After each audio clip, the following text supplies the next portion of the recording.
ընդհանուր առմամբ, եթե կուսակցության չէ, ձեր դիրքորոշումը օրինակ ասեք, ինչ է կարծում, ինչ ձևաչափով ընտրական process-ում ինչ ձևաչափն է արդյունավետ ըստ ձեզ Նիկոլ Փաշինյանին հեռացնելու համար։ Գիտեք, ես չեմ կարող առանձնացնել իմ տեսակետը, որովհետև ես կուսակցության գործադիր մարմնի անդամ ներկայացնում նաև իր մարմնի մոտեցումները եւ այս տեսանկյունից բնականաբար քննարկումների արդյունքից է կախված, թե մենք ինչ ուղղությամբ ենք շարժվելու եւ այդ ժամանակ նաեւ կխոսենք ձևաչափի եւ հնարավոր արդյունավետ ճանապարհների մասին։ Համենայն դեպս Նիկոլ Փաշինյանի հերասման հիմքում ոչ միայն պետք է լինեն առանձին քաղաքական ուժերի առաջնահերթությունները, այլ պետք է լինի ընդհանուր դաշտ իրական ընդդիմադիր ուժերի, որը հնարավորություն կտա նաեւ համատեղ ջանքեր գործադրել մեկ ընդհանուր թիրախի ուղղությամբ գործելու եւ իշխանափոխության գործընթացը առավել արդյունավետ ռեցերի վրա դնելու համար։ Իսկ լայն համախմբում, լայն բևեռ ձևավորելու այն դիրքորոշումները, որ այս փուլում շատ հնչեցվում են, դուք կարծում եք կարող է արդյունավետ լինել, այսինքն դուք հնարավոր համարում եք, որ տարբեր փուլերում իշխանության հետ համագործակցած, չհամագործակցած ուժեր մի կողմ դնեն իրենց բոլոր խնդիրները, թեկուզ նաեւ ներանձնային եւ համախմբեն այդ օրակարգի շուրջ։ Դուք սա ռեալ համարում եք։ Վերջից սկսեմ, նախ հանրապետականը առիթ ունեցել է այս մային հայտարարելու, որ իշխանափոխության հիմքում ոչ թե իր անձնական կամ ներկուսակցական ամբիցիաներն են, այլ ընդհանուր նպատակին հասնելու կարևորությունը եւ այս տեսանկյունից ես կարծում եմ, որ ընդհանուր բևեռ ձևավորելու մոտեցման հիմքում պետք է առաջին հերթին դնել սկզբունքները եւ այն մոտեցումները, որոնք մեծ թվով ուժերի կարող են բերել եւ մեկ ընդհանուր սեղանի շուրջ նստեցնելը։ Իսկ թե այդ բևեռը իր գործունեությունը ինչպես կձևավորի, ինչ խմբավորումներով կամ ինչ ենթաշերտերով, դա արդեն քննարկման հարց է։ Ֆորմալ առումով ընդհանուր տեսլական լինի, բայց թե ինչպես կգնան արդեն իրավական գործընթացն է, այսինքն ոնց կմասնակցեն դաշինքներ կձևավորեն, դա արդեն երկրորդական է, ճիշտ հասկացա։ Դա արդեն մարտավարական խնդիր է, բայց ամենից կարևորը այն կարմիր գծերն են եւ սկզբունքներն են, որոնք պետք է դրվեն այդ պայքարի հիմքում եւ հնարավորություն տան իրական ընդդիմադիր ուժերին այդ առանձնահատուկ process-ում միմյանց չվնասելով ստեղծել առավելագույնս հնարավորություններ պայքարի արդյունավետությունը մեծացնելու առումով։ Իսկ իրական ընդդիմադիր ասելով պարոն Աբրահամյան, ոնց հասկանանք, ում եք օրինակ համարում իրական ընդդիմադիր, օրինակ Լուսավոր Հայաստանին կհամարեք իրական ընդդիմադիր ուժ, եթե այդ մի սեղանի շուրջ նստելու հարց է առաջանում, կամ այնտեղ, չգիտեմ, էլի ուժեր կան, որ տարբեր ժամանակներում Նիկոլ Փաշինյանին աջակցել են, բայց հիմա օրինակ քննադատում են։ Դուք այդ ոնց է որոշվելու, էլ իրական են թե իրական չեն։ Գիտեք, 2018-ի հայտնի իրադարձություններից հետո Հայաստանի քաղաքական դաշտում որևէ մեկին չեմ ուզում նեղացնել, բայց ընդգծված մի ուժ կար, որ ընդդիմություն էր 18 իրադարձությունից հետո, դա հանրապետականն էր եւ բնականաբար իմ խոսքն ու մեկնաբանությունները պետք է շատ ավելի լայն կոնտեքստում ընդունել։ Այստեղ նաեւ դուք հավաքված մարդիկ եք, ովքեր այս երկար տարիներ լուսաբանում եք տարբեր քաղաքական իրադարձություններ եւ ձեր համար էլ ակնհայտ է թե ով իրականում ինչ ճանապարհով է շարժվում եւ իրականում ինչ հիմնական թիրախի է հարվածում, այնպես որ երբ ժամանակը գա մի սեղանի շուրջ նստելու եւ սկզբունքներ համաձայնեցնելու, դա արդեն հստակ կլինի։ Պարոն Աբրահամյան, Սերժ Սարգսյանի մասնակցության հարցը քննարկվել է այդ օնլայնված կուսակցության գործադիր մարմնում անհատական որևէ անձի հետ կապված թեմա չի քննարկվել, բայց Սերժ Սարգսյանի դիրքորոշումը բավականին հստակ է եղել, այսօր չէ որ պետք է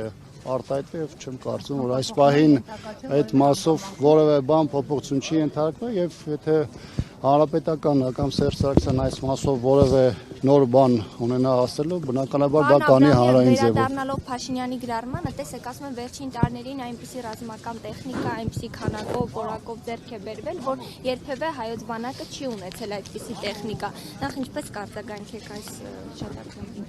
Գիտեք, այն մարդիկ, ովքեր խոսում են զինտեխնիկայի ձեռքբերման մասին, լավ կլինի նաև խոսեն այն մասին, թե իրենց վարած քաղաքականության հետևանքով զինված ուժերի քանի միլիարդի զինտեխնիկա եւ սպառազինություն է ոչնչացվել կամ որպես ավար հանձնվել Ադրբեջանին։ Այսինքն այն մարդիկ, որոնց քաղաքականության հետևանքը մեր երկրի համար եւ տարածքային եւ մարդկային առումով եղել է ողբերգական, չեն խոսում դրա հետևանքների, դրա թվային արտահայտման մասին, բայց խոսում են զինտեխնիկայի ձեռքբերումների մասին։ Յուրաքանչյուր բանակ իր հաջողությունը, իր հաղթանակը, իր մարտունակությունները ցույց է տալիս գործով եւ ժամանակն է ապացուցել նաև այս իշխանության դեպքում, թե իրենց ունեցած ռեսուրսները, այդ թվում պետության հնարավորությունները ինչպես են վատնել կամ ինչպես են ծառայեցել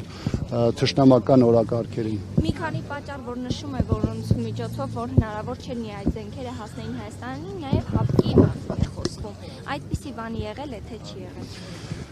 Հայաստանը մինչև 2018 թվականը ձեռք է բերել մեծ թվով սպառազինություն, ռազմական տեխնիկա,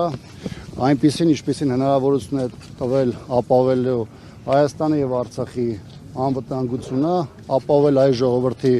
խաղաղությունը եւ այս տեսանկյունից եղել են բավարար հնարավորություններ եւ միջոցներ ադրբեջանական շարունակական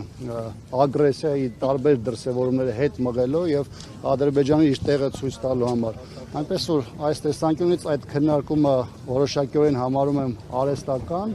նաեւ շեղելու այն հիմնական իրադարձություններից, որոնք հնարավորություն չեն տա հասարակությանը շատ ավելի խորը գնահատելու իրական իրադարձությունների դասավորությունը։ Ադրամյան մի կարճ բան էլ դուք ասացիք impeachment-ը նաև այդ գործողություններով փուլերով պետք է զուգորդվի, ես ճիշտ հասկացա, այսինքն միայն այս ստորագրությունները, այսինքն սրանց ինչ պետք է լրացվի, փողոցային ինչ որ պայքար պետք է սկսվի, ինչ պետք է լինի, որ այդ գործընթացը մտնի արդեն կոնկրետ գործնական փուլ։ Ստորագրությունը միայն գործընթացի մի բաղադրիչն է կազմում, բնականաբար դու ունի մի քանի փուլեր, սկսած էր նշած փողոցային շարժումից մինչև քաղաքական ուժերի հնարավորինս լայն համախմբում։ Սա շատ ավելի ծավալուն թեմա է, որին այլ առիթով կանդրադառնամ։ Պարոն Աբրամյան, եւս մեկ հատ, տեսեք, որ ասում եք զենք ձեռք է բերվել նաեւ նախկինում, հա, այդ դեպքում օրինակ տեսեք, հիմա Ֆրանսիայից, Հնդկաստանից մեծածավալ տեխնիկա են ձեռք բերում։ Ինչու այն ժամանակ դա չի արվել եւ ըստ ինչու Ռուսաստանը այդ մի քանի $100 զենքերը գումարը վերցրեց, բայց զենքերը այդպես էլ չմատակարարեց։ Չգիտեմ կոնկրետ որ մատակարարների մասին է խոսքը, եթե ձեր խոսքը վերաբերում է այս իշխանության ժամանակահատվածում տեղ ունեցած մատակարարին, ապա դրա մանրամասներին